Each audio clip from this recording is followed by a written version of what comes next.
क्या बात है, आज मेरी जान उदास लग रही है। कुछ नहीं।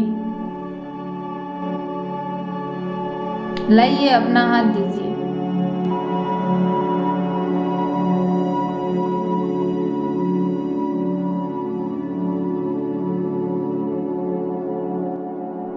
अच्छा, कुछ पता चला? नहीं, टाई रहने दो। आपने उनसे वादा किया था कि उनके बाद उनकी जिम्मेदारी आप निभाएं। हाँ, पर मैं क्या कर सकता हूँ। मैंने उन्हें ढूंढने की पूरी कोशिश की, पर मैं हार चुका हूँ। ना तो नाम पता है और ना ही कोई तस्वीर। मुझे तो लगता है कि मैं अब इस बोझ के नीचे दबते जा रहा हूँ। वो पटना के एक हॉस्टल में रहता था, उसे भी छोड़कर भाग गया। उसकी एक तस्वीर भी नहीं मिली, और तो और उसने अपना नाम तक बदल लिया। शायद वो अपनी जिंदगी अब जीरो से शुरू करने लगा है, नए नाम, नए काम और नई पहचान के साथ जीने लगा है।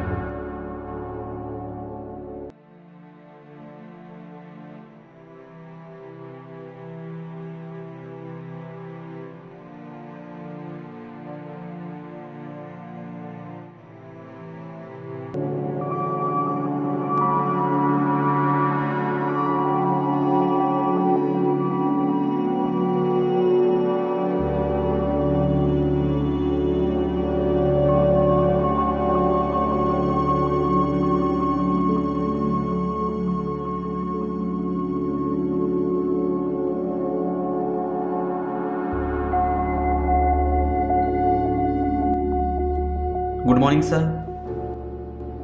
May I sit here, sir?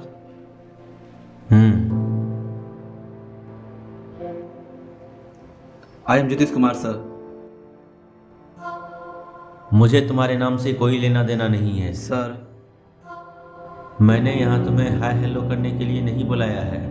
मैं बिहारी बिजनेसमैन हूँ। जब तक किसी में फ़ायदा नज़र नहीं आता, मैं उससे मिलना तो दूर, बात तक भी नहीं करता हूँ।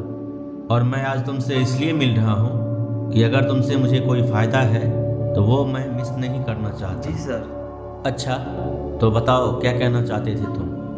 सर, मैं फैक्ट्री की ग्रोथ के लिए कुछ भी नहीं कहना चाहूँगा, क्योंकि ये सब सुनकर आप थक चुके होंगे। ना जाने कितने लोगों ने कितने सारे आइडियाज आपको बताया होगा, और वैसे भी आप सब कुछ जानते ही हैं। सो अभी मैं फैक्ट्री की बात ना ही करूँ तो हमारे लिए अच्छा होगा।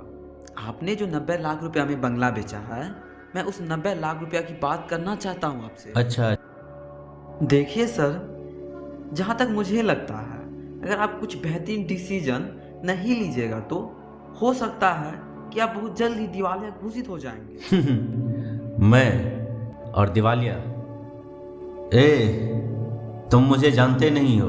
मैं बिहारी बिजनेसमैन हूँ, बिहारी बिजनेसमैन। लोग अगर फूंक फूंक कर चलते हैं तो मैं चलने की बजाय हेलीकॉप्टर का इस्तेमाल करता हूँ। न ही फूंकने में और न ही फूंक फूंक कर चलने में टाइम वेस्ट करता हूँ मैं, कि कहीं अपनी मंजिल पर पहुँचने में देर ना हो जाए। वो एक फिल्म का डायलॉग है कि पैसे दोबारा कमाए जा सकते हैं, पर गुजरा हुआ वक्त वापस नहीं लौटता। पर सर, जब कभी हेलीकॉप्टर क्रैश हो गया ना, तो आपका वजूद ही खत्म हो जाएगा इस बिजनेस की दुनिया से। मरने के डर से क्या जीना छोड़ दें? हम बिजनेसमैन के लिए एक कहावत है, नो रिस्क नो गेन।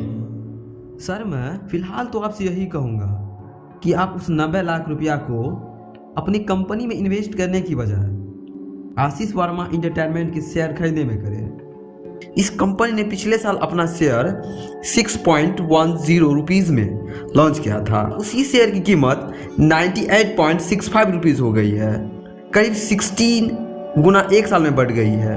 इतनी जल्दी इसकी कीमत बढ़ने का कारण यह है कि इनकी कंपनी फिल्म मेकिंग कंपनी है, और इनकी लगातार 4 फिल्में सुपर डुपर हिट हुई है। और सुनने में आया है कि यह 800 करोड़ रुपीस की बजट की एक फिल्म बनाने वाली है, जिसके लिए अपनी IPO बढ़ाने वाले हैं। अगर आप 90 लाख को अपनी कंपनी में इन्वेस्ट करेंगे तो आप एक साल में 90 लाख को बहुत तो 1 करोड़ 80 लाख बना सकते हैं, यानी एक साल में 2 गुना का फायदा है। पर अगर यही पैसा आप आशीष वर्मा एंटरटेनमेंट के शेयर खरीदने में इन्वेस्ट करेंगे तो आप शायद मिनिमम 14 करोड़ 40 लाख रुपए कमा सकते हैं। तुम्हें ये क्यों लगता है कि ये पिछली बार की तरह ही इस बार भी अच्छा ही करेंगे? तुम्हें सुनने में आया है कि ये 800 करोड़ रुपए के बजट की फिल्म बनाने वाले हैं, लेकिन इसकी क्या गारंटी है कि ये बनाएंगे ही? देखो, पॉलिटिशियन सिर्फ पॉलिटिक्स करता है, इंजीनियर इंजीनियरिंग करता है, डॉक्टर डॉक्टरी करता है, ये सब अपने प्रोफेशन से ही कमाते हैं। पर हम बिजनेसमैन हैं, हम पॉलिटिशियन के साथ पॉलिटिक्स भी करते हैं, इंजीनियर के साथ इंजीनियरिंग भी करते हैं और डॉक्टर के साथ डॉक्टरी भी करते हैं अपने बिजनेस में। सर, तुमने जो ये हवा महल वाला ख्वाब दिखाया ना, एक जरा सी हवा क्या बहेगी, ये उसी हवा में हवा हो जाएगी। मुझे क्या करना है ये मुझे अच्छी तरह से पता है। तुमसे मिलकर अच्छा लगा, तुम जा सकते हो। मे आई कम इन सर? आओ। सर, मैंने पता लगाया, आपने 4 साल पहले जो बंगला नीलामी में खरीदा था ना, आज वो बंगला फिर से उसी के नाम से रजिस्टर हुआ है। उसी के नाम से रजिस्टर हुआ है? हाँ सर, पर खरीदा किसने है ये अभी तक पता नहीं चल पाया।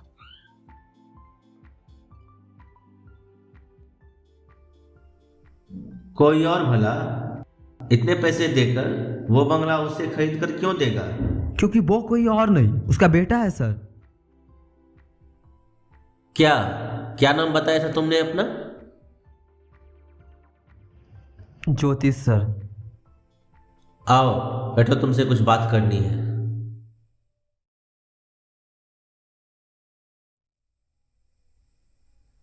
देखो, मैं मानता हूं कि तुम अपडेटेड इंसान हो। मैं ये भी मान लेता हूं कि तुमने जो बात कही है वो सब सही है, पर किसी भी कंपनी का मैनेजर बनने के लिए सिर्फ यही काफ़ी नहीं होता है। जी सर। यहाँ हर किसी के पास लाखों आइडियाज़ हैं, पर सरजमी पर देखा जाए तो वो सब बस एक ख्याली पुलाव है। जी सर। और ऐसे किसी अजनबी के बात पे हम लाखों रुपया इन्वेस्ट तो नहीं कर सकते हैं ना। अब जिस दिन तुम खुद को उस काबिल समझ जाओगे, आ जाना। और रही बात शेयर खरीदने की, तो मैं खरीद लेता, पर मेरे लिए अपनी कंपनी में ही इन्वेस्ट करना ही मेरे लिए बेहतर होगा, चाहे उससे मुझे कोई बचत हो या ना हो। पर तुम मेरे काम आ सकते हो। तुम चाहो तो अपनी जॉब के साथ मेरी कंपनी में अपडेटर का काम भी कर सकते हो। कंपनी में कब क्या चल रहा है इसकी जानकारी मुझे दे सकते हो। जी सर। अब तुम समझ गए होगे कि तुम्हें क्या करना है। तुमने तो मेरा काम ही आसान कर दिया।